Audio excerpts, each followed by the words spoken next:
So in this country, it's very common for people to use glorious language to describe people of the previous generation who fought for the country's freedom against all odds, risking their lives. They fought and the nation became free. When we talk about freedom fighters, we always speak in glorious terms.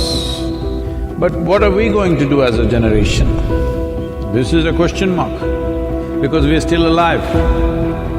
Now we have come with a challenge, an invisible enemy, an adversary that you cannot see, where after a few days, you start arguing with yourself.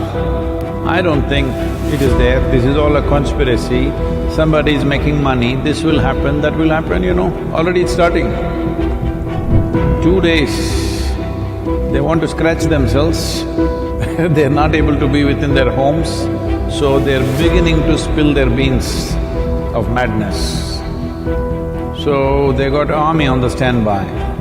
I hope they don't have to walk the streets.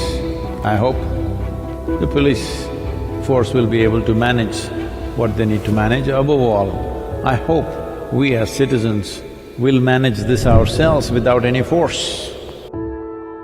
Why I'm saying this is, how the next generation will look at us could be determined by this one segment of time, the corona time. Whether we sail through this successfully or we drove ourselves into a disaster.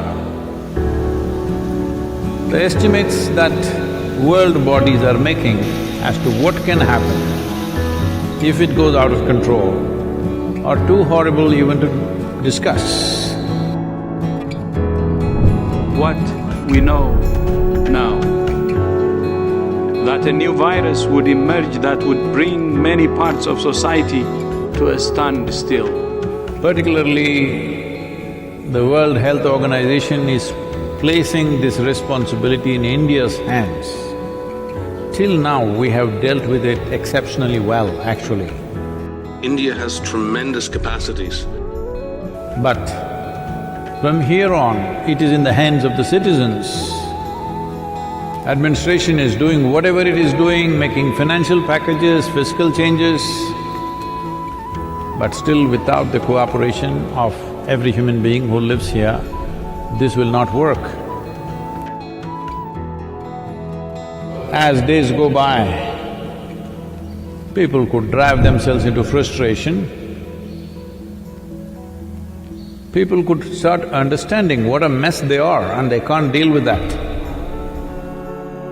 When challenging time confront us, that is when who we are matters really.